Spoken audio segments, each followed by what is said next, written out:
Welcome everybody, and welcome to Barcelona, Vueling's home. My name is Daniel Ramon Lumbierres, and I'm going to present, jointly with Muhammad Kohui, an optimization-based procedure for the operative schedule design of an airline. Let me begin this presentation with a short introduction of the planning process of Vueling, followed by the introduction of some concepts needed to understand the problem. Then I will proceed with the development of the base model and their extensions. And finally, I will show some results for ongoing developments. And finally, I will draw some conclusions.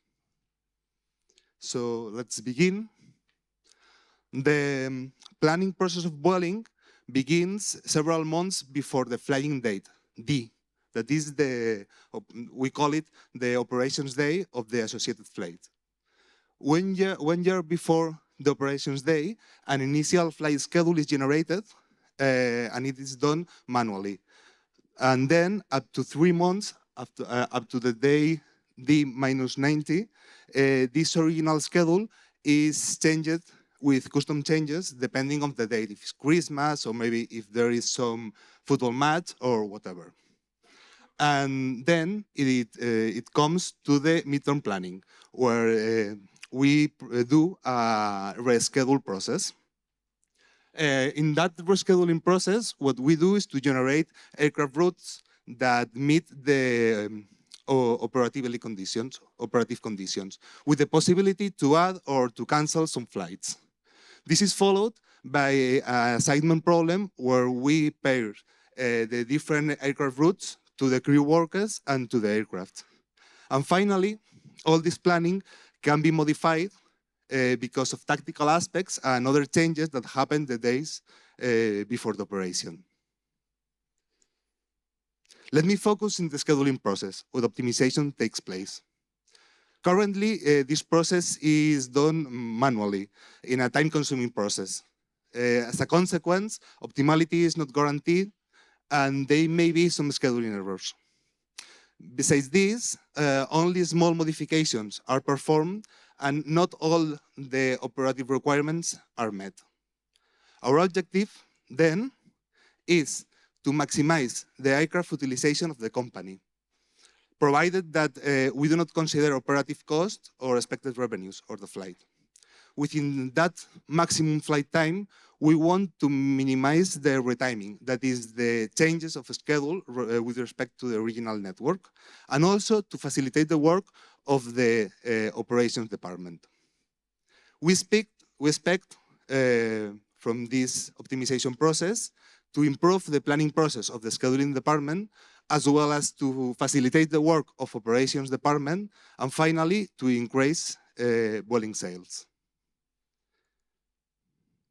Prior to the definition of the model, let me introduce some basics. The decision objects of Vueling, of the planning process of Vueling, are the subrotations. Subrotations are sequence of 2, 3, or 4 flights with matching airports. They have an initial airport that is also the last airport, and is called the base airport of the subrotation. It's the base airport because the plane that is going to perform that subrotation, that sequence of flights, is the plane that then sleeps, that has home at the base airport. You may ask, why do we work with subrotations rather than flights? And there are a lot of causes, but one of them is those patterns are easy to operate in the short-term planning. If we have to handle some kind of cancellation, we can remove one subrotation from the schedule, and the remaining of the schedule remains the same. The main input of this problem is the original network, and the original network is also composed by subrotations. Every subrotation contains some flights with a given initial departure and arrival times. And also, every subrotation is originally assigned to some base airport, and also to given subfleet. We call subfleet to the different types of aircrafts we have. But henceforth, we will call subfleet to the combination base plus subfleet. Here, what we have is a round trip is a subrotation with 2 flights that starts at Barcelona, flies to Orly, and then returns to Barcelona. So its base is Barcelona and is originally assigned to the Airbus 321. This is how looks the original network. Every one of those lines are rotations. That is the daily sequence of sub-rotations that an aircraft operates. We differentiate here the different, with different colors, the different combinations of base and subfleet. You can see that the blue color represents the Ibiza base that has 3 aircraft and will operate the following flights. Also, mention that most of the subrotations are round trips, at subrotations with only 2 flights. First flight that goes from the base to another airport, and then it returns. Once we have the list of original subrotations, in order to prepare the data for the optimization, the first thing we do is to add a list of optional flights. These optional flights are useful in case they have in the case of previous cancellations in the network. So with optional flights, we can fulfill the blank space that are in the original network. And then, when we have the whole list of original plus optional subrotations, what we do is to modify them in order to generate the list of all candidate subrotation. Given its original subrotation or optional subrotation, we modify them, we generate copies of that subrotation by means of 3 tools. The first one is retiming, that is, the change of the departure and arrival times of the whole subrotation, not the individual flights. The second one is a change of subfleet, that is, the reassignation of another type of aircraft. And lastly, we have a base change. A base change also involves a switch in the order of the flights. So the original departure and arrival times are also changed. Notice here that here we have our first operative condition. That is a minimum turnaround time, that is a ground time, between any pair of flights or subrotation. This condition is fulfilled here when we create subrotations rather than in the model. So we enlarge the subrotations to hold that condition prior to the optimization. Now, let's do some math. Let's begin with the base problem. So, what we have to do is to decide some set of subrotations to operate among all the set of candidate subrotations that can be either mandatory or optional. Note that all these candidate subrotations are copies of the original ones. So, any flight appears in several subrotations, not only one as in the original network. So what we do is to define a binary variable x for each one of the candidate subrotation, either mandatory or optional. And what we have done before is to make the generation process very, very carefully, because we need to avoid unsolvable problems with millions of binary variables. In addition, we also generate some state variables computing the number of available aircraft for each base and subfleet. So we know how many aircraft are available at the beginning of any time period. These variables are useful for 2 purposes. The first one is effectively to compute and to bound the number of available aircraft we have for that base and subfleet, and also to establish the balance constraint in which we equal the number of currently available aircraft plus the incoming subrotations, the subrotations that are at that time period are arriving home, arriving at their base airport, and we equal this to the following number of available aircraft plus the outgoing subrotations, the subrotations that are departing just now from this base. This is stated in an optimization model, which is based in maximizing the flying time of all that subrotations. Subject to this balance constraints, and also two types of constraints. The first one indicating that any mandatory flight must be scheduled once, just once, while any optional flight can be scheduled once or not. And finally, the domain of the variables. Although the y variables are theoretically integer, because we are computing the number of aircraft, because of the formulation of this model, we can relax them and implement as continuous variables one. This problem, this base problem, now is enlarged with a series of operational and scheduling conditions. The first one are the airport curfews. Airport curfews are the time intervals when airports are closed, so no flight can depart nor arrive there. This condition is not implemented in the model, but in the subrotation generation process, where we cut all the candidate subrotations with a flight that falls in a closed airport. Then we have early departures and late arrivals that are time intervals in the morning and in the evening, where we restrict the number of departures and arrivals, respectively, to a certain number. Then, similarly, we have the slots that are also two time intervals of some airports at the morning and in the evening, with an exact number of departures and arrivals, respectively. And finally, we have non-overlapping conditions that require that any pair of flights with the same origin and destination must depart with a minimum difference in time.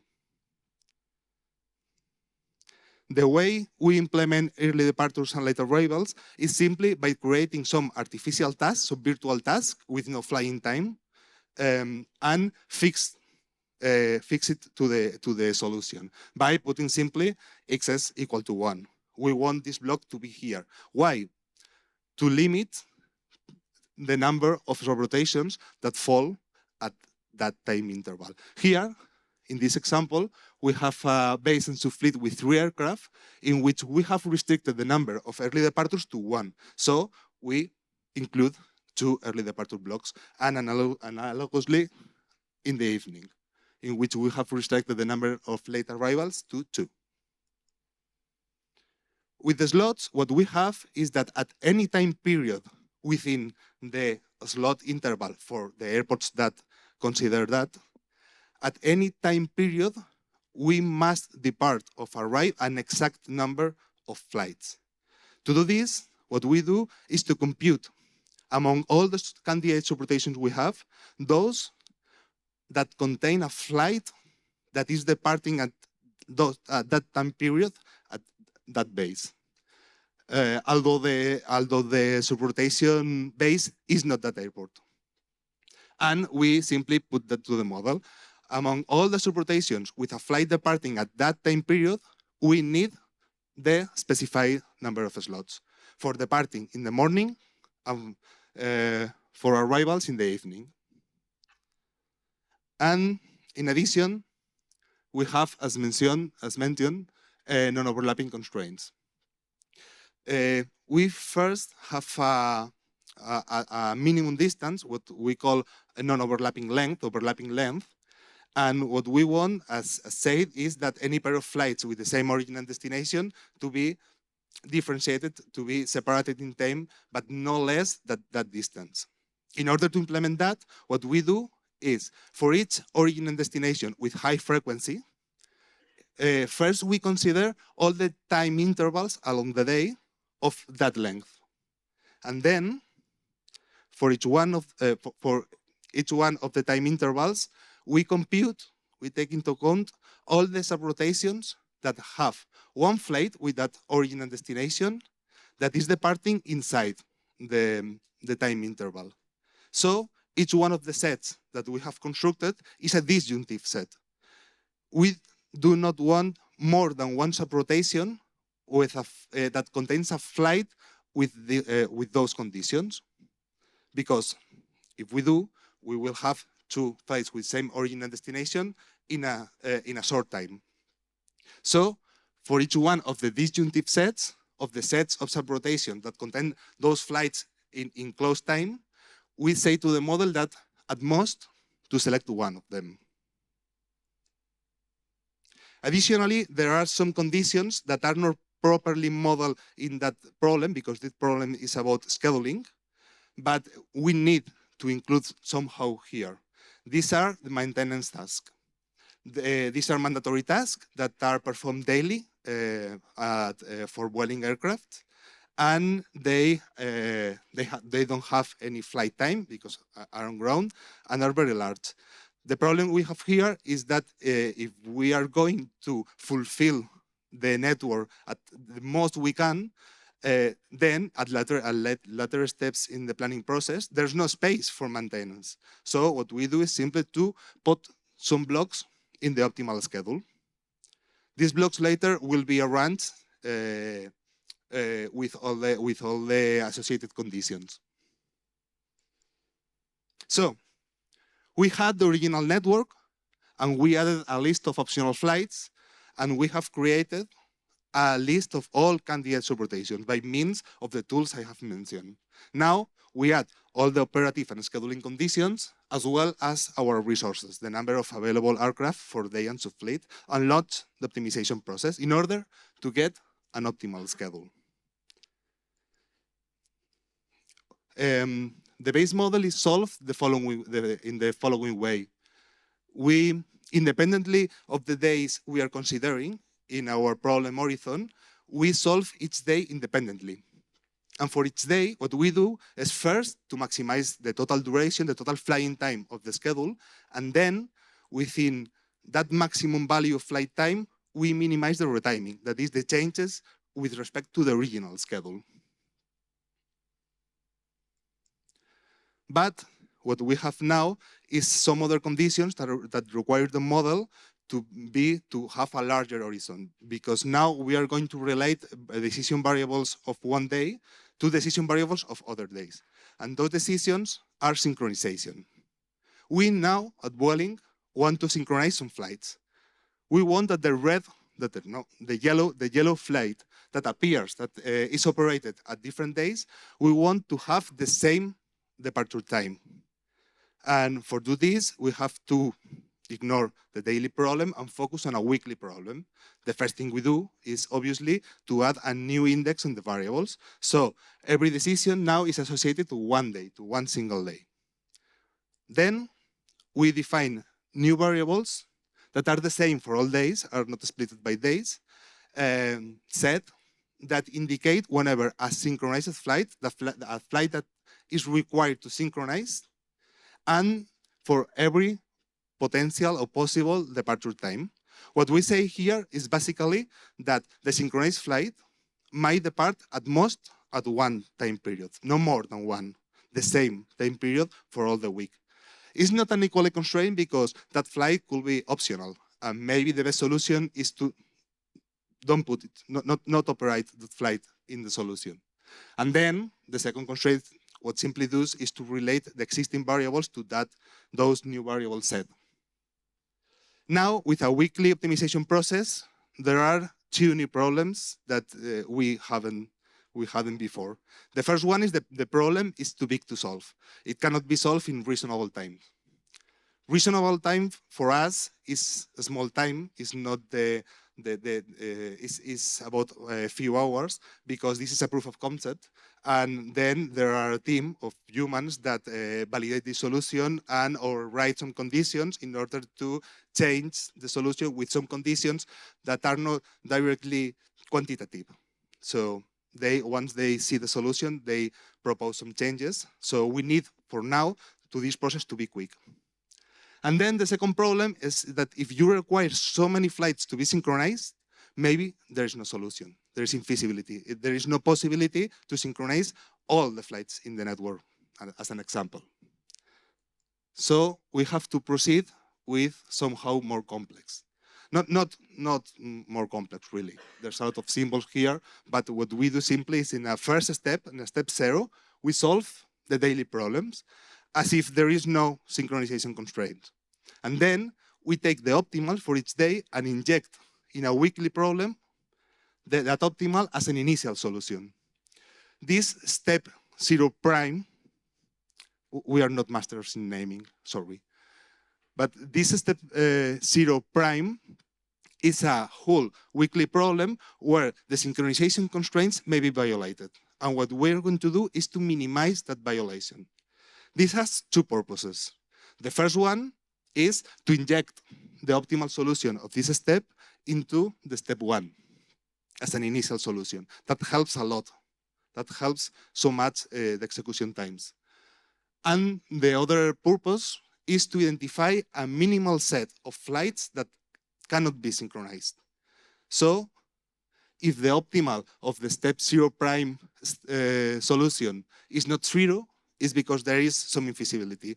We compute them and remove from the list of synchronization requirements. The remaining is already seen. We then perform a maximization of flight time of all the week, and finally, injecting that solution as an initial solution of the step 2, we minimize the total retiming within that maximum value of flying time. So I'm going to show some results, but this scenario is a proof of concept. It belongs to a development that is ongoing, and there are things that we have already changed and other things that we are constantly evolving.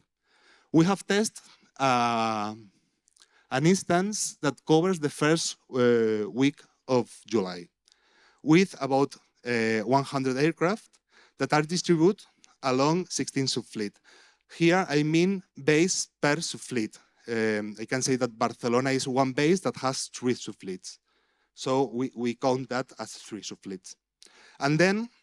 And also that instance has 4,500 mandatory flights plus 500, about 500 optional flights that we have added, with a retiming window allowed of ±1 hour.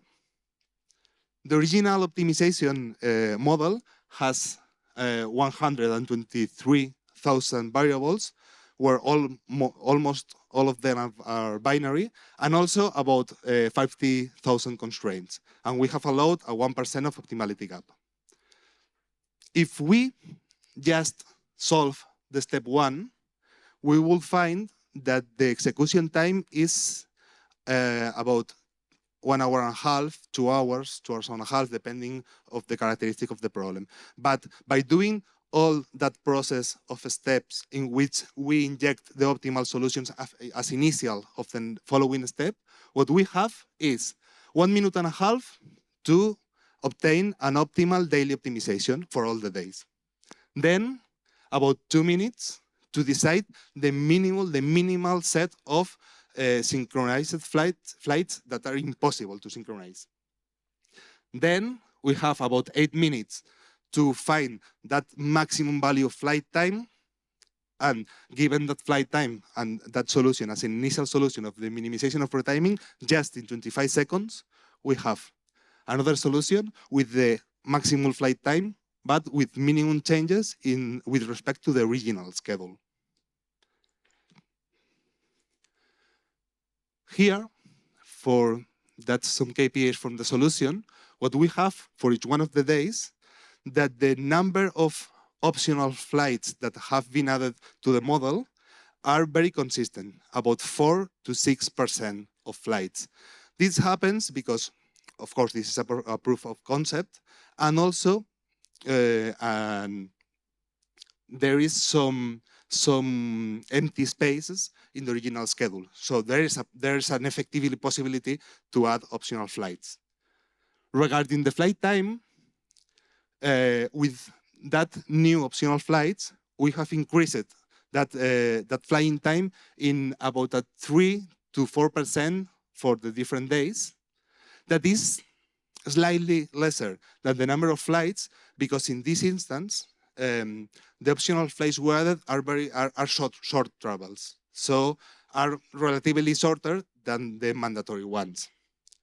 And lastly, what I have to say is that with respect to the retiming, the total retiming of the schedule, of the original schedule, given after the maximization of flight time, the step 2, the step of minimization of retiming, what does is to reduce about 93% that retiming.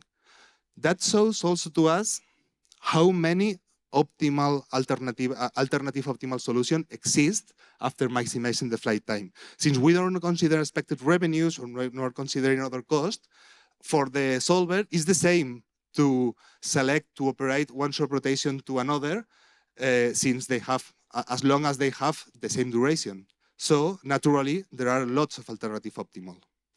That's also a cause for not generating new subrotation, for only modifying the current existing subrotation, changing the time, the subfleet, or the base, because we are not going to get better solutions following this criteria. This is a plot of an optimal network. In that optimal network, what we can see is the incorporation of some optional flights that go from Palma de Mallorca to Barcelona.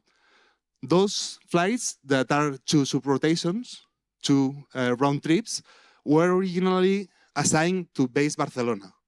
And the solver has switched the base to Palma de Mallorca, has decided that it's better that the Palma de Mallorca aircraft operate those flights.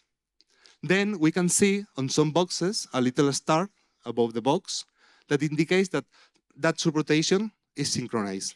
I have not said this, but synchronization does not apply only to flights, but to whole subrotations.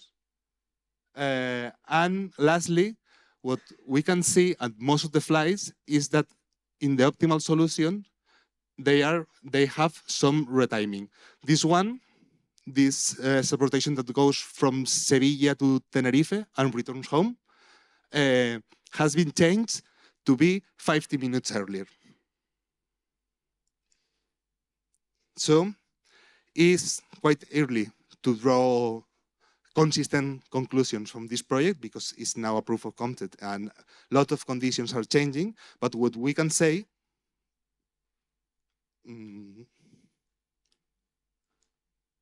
okay, yeah. What we have done is to develop the mathematical formulation I have shown to fulfill the network, and it's working with flights. So the most of operational conditions are met. I say the most because you have seen that there were some conditions involving maintenance tasks that we put in the model, but we don't ensure that they are complying all the conditions. And also, what we have proved is that there is a tool to automate this process with Vueling specifications. Now, we are currently doing some changes because some of the gaps, some of the empty spaces that we had in the original network was before original flights that don't meet some specifications, some operative conditions. So before the optimization, we take them out of the model. Now, what we're going to do is to fix all that errors somehow before optimization. So that project will first correct everything that is wrong before doing optimization.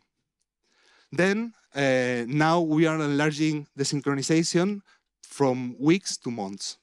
But we have proved that it's very difficult to solve a whole month problem. So we are carrying out another approach. So we first decide about the optimal time of the synchronized flights, we fix them, and then we optimize the rest of the decisions so that problems become independent by day. And lastly, what we're trying to do is to enlarge this formulation in a soft way, so avoiding including lots and lots of new binary variables, to include all the operative conditions of maintenance tasks and also buffers. And also to try to get optimal solutions in a reasonable time. Thanks for your attention, and if you have any question.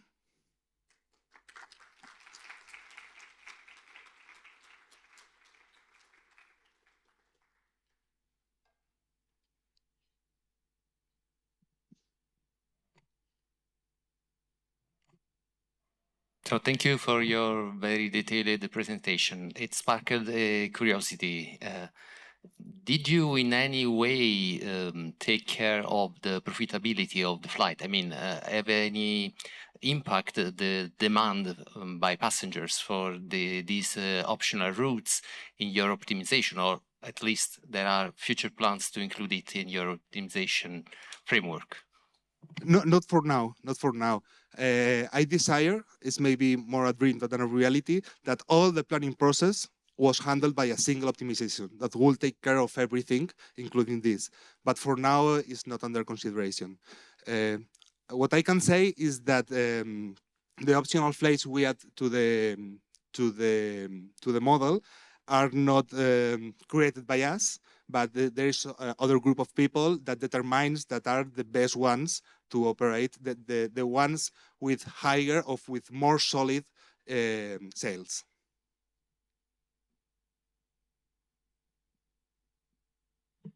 Those flights that you need to keep at all costs, let's say, are coming from the last year's schedule, and that the flights that didn't perform that well are stripped off of last year's schedule, or where are those flights coming? The ones that you must have in your schedule from the very beginning. The process of cancellation is still manual, so we don't handle this. There's a possibility because this planning process is shown linear, but in reality, in practice, it's like kind of loop in which, given some solution, other department, other group of people determine that some flight is going not be good, is going not be replenished at total, so it's cancelled. So we don't have information about that. It's the same with the optionals. The only point is that with the optionals, we have the list and we simply try to add it. Yeah, thanks again for the presentation. My question is about the two factors that you mentioned in your model. One is handling the slots and also retiming of the flights. I feel they both are contradicting objectives to aim for. So how do you handle this? So, could you repeat the question, please? What I'm trying to say is if you retime some flights, you might miss out on some slots at few airports. But if you try to stick to the slots, you might not be able to retime your flights. So these are two contradicting, parameters Okay. to solve for. So how do you handle this? Okay. Actually, I can answer you in two ways. The way that this presentation shows, that is the almost the current way, but there is a new way. As following this presentation, it doesn't matter if you retime some flight that originally fall on a slot, because if that flight leaves that slot, another one has to enter. So the number of slots is kept. But now, as we are moving in the planning process, this project forward, closer to the operations day, not only the number of slots must be fixed, but the flight numbers are also fixed. So if any flight originally falls in a slot, this flight cannot be retimed.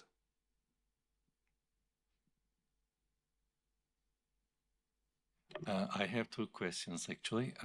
One is about the generation of these sub-rotations. Are you able to generate all possible sub-rotations without, that would not sacrifice the optimality? Is it easy to generate all?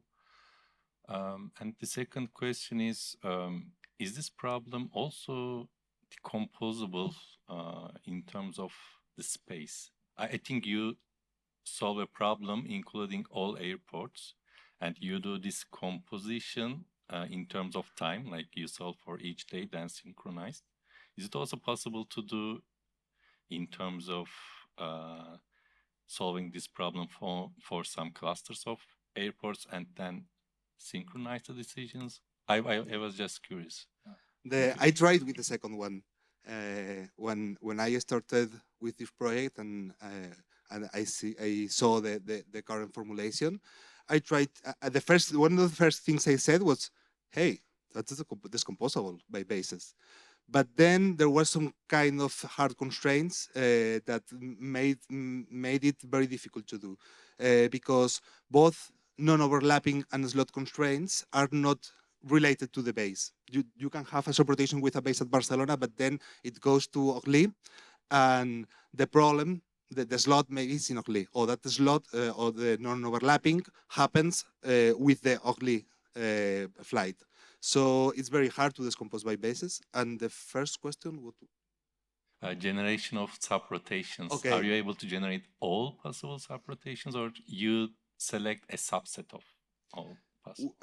We generate all within the specification we have said. That is, we generate all the possible retimings as long as they are feasible subrotations. That is, that there is no close airport matching some of the subrotations. And we didn't try to make a subset. Maybe it's a good idea to do because of all the alternative optimum, all the alternative optimal solutions. But what we tried, not me, but some people of my group, was to generate all the possible subrotations without taking into account, without being fixed to the original ones. But that was an enormous name of subrotation, and it was impossible, not to solve the problem, but to manage the data. But maybe I take your idea of trying some subset of rotations. Given the number of alternative optimal, maybe it's a good idea. Thanks. Thank you.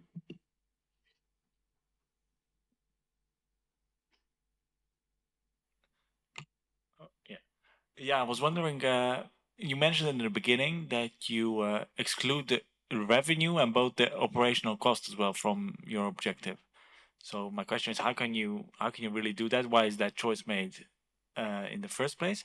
And especially when you also look at different aircraft types, if you enlarge them and put them on a smaller one, then I guess the seating configuration also makes a difference in the cost that you would incur. Yeah, I don't really have an answer for that question. I know there's a specification. Maybe I know some.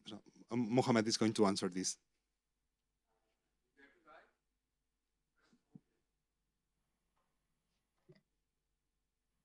You hear me, guys? Yeah, actually, revenue and the cost data, we don't consider this at the planning level, I mean. But the thing is that after having this network optimized, we have another tool, let's say, another process in order to find the best type of aircraft in order to operate each flight, taking into account the cost and the revenue forecast for each aircraft type, where we decide better the type of aircraft that we have to operate. It's the initial, let's say, purpose of the flight schedule. After that, we optimize the type of aircraft, taking into account the cost, the revenue, and everything with it.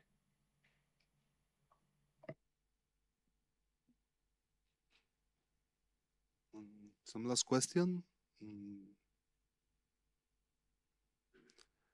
So thanks so much for hearing me.